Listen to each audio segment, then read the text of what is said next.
And speaking next is Justin Block. Justin is Managing Director of Digital Platform Technology, who joined Feed America, the nation's largest domestic hunger relief and food rescue organization, about 7 years ago.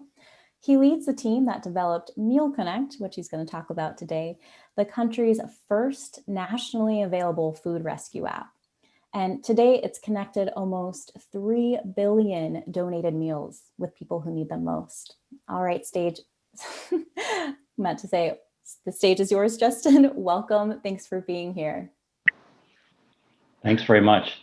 Hey, everybody. I'm Justin Block. I am from Feeding America, and I'll talk about Meal Connect today. But before I do, I'm just so humbled by my co-panelists and the introductory speaker. I mean, we're all here for the same reasons, and to hear other people talk about their approach to solving these large issues is inspiring. So I'm pleased to be with you all, and pleased to see a couple of familiar names in the chat as well. So with that, next slide. So Meal Connect, as mentioned, is the first nationally available food donation app, where food businesses anywhere in the country can post a donation to Meal Connect using the website or the smartphone app.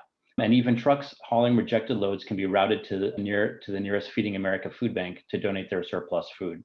So, picture a local restaurant or a grocery store, convenience store can go to Meal Connect, post a donation. They enter in information about it.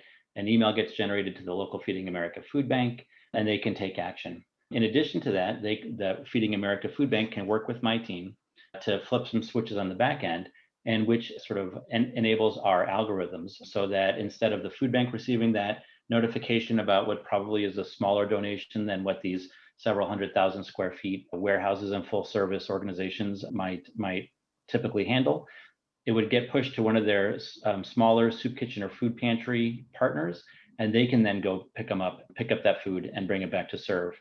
In addition to that, they can also the food bank can manage those hundreds of connections between grocery stores and those food pantries that exist in those communities for those scheduled reoccurring pickups. And they can even enact volunteer drivers that have been vetted and trained by the food bank to go pick up food and deliver it once a food business posts those donations.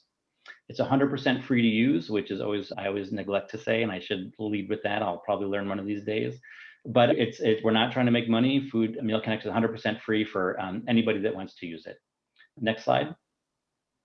So again, as mentioned, these figures are a little out of date. So we are just about at 3 billion pounds rescued, which is pretty heady stuff. We've been around since 2014 and transacted about 6.5 million donations across Meal Connect, engaging over 9,300 hunger relief organizations around the country, topping probably by this point 33,000 donor locations. And as we think about Meal Connect as a labor-saving device for our Feeding America network, probably starting to tip the scales at over 17,000 work days saved. Those are days that would have been spent doing coordination work or data entry, and now they can be out in the community. Those folks can be out in the community developing and nurturing relationships with donors.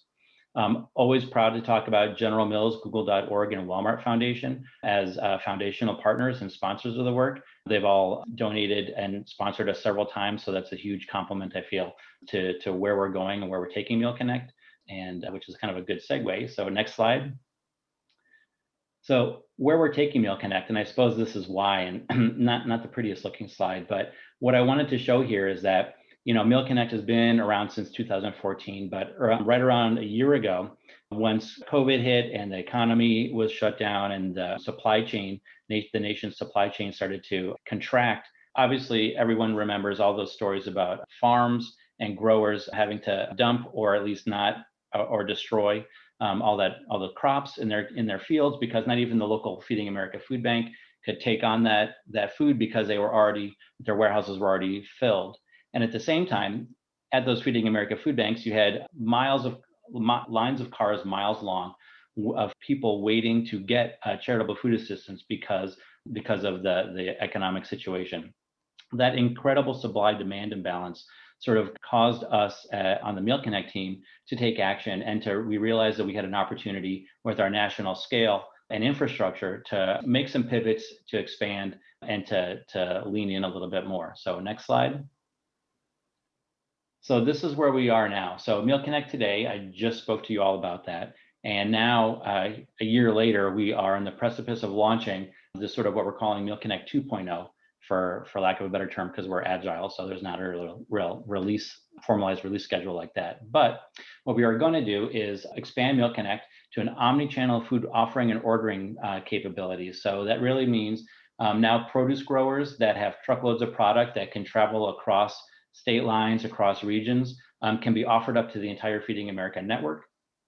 It can now Meal Connect will be able to handle complex multi-pick, multi-drop loads so that they can pick up from a couple different donors, drop at a couple different food banks, and really start to maximize the capacity of our food banking network. Same thing with peer-to-peer sharing, that scenario I talked about where a food bank can't take any more produce because their stock room is all filled up. Now they can say yes to that food. They can post it on Meal Connect themselves and offer those loads out to their peer food banks so that the food bank in Appalachia can have access to all of the surplus produce and citrus coming out of California, for example. Always, as I mentioned, we're agile, so constantly streamlining the UI, but now taking a big leap forward in design. Demand and interest signaling, trying to allow food banks to get more proactive and predictive in what they might need so that other food donors and food banks can see what's in need in a community and start to offer product proactively that way. Regional offering use cases. So Feeding America not only has food banks and soup kitchens of food pantries, as well as a national office, but we have a highly evolving state association and produce co-op layer to our network. And we wanted to expand Meal Connect to offer them a digital place in our network so that they can offer produce to our food banks and better support them, as well as expanding our integration points. So we do have open APIs, we've got RESTful API connections, and now we are striving to connect with retailers' inventory systems so that once food is designated to be donated, Meal Connect automatically receives the signal about that and can turn it into a donation for somebody to take action on. Similarly, with big B2B online marketplaces, same thing. Transportation boards, we can punch out to Uber Freight or to Convoy and better secure transportation at lower costs. Just really pushing forward with this new release. So next slide. So as I mentioned, I probably went a little overboard here, but here's our architecture diagram and tech stack. So the front end is AngularJS and the back end is a .NET framework. And basically everything else is in our Azure environment, which is hosted and managed at Feeding America. You can see we've got several different integration points. We have multiple systems that Meal Connect plays with internal to our network. So next slide. So with that, thanks very much. Feel free to visit mealconnect.org. You can look me up on LinkedIn. For those of you in the Feeding America network or are running a food pantry or soup kitchen, connect with your local Feeding America food bank if you want to learn more or reach out to me directly. So thanks very much.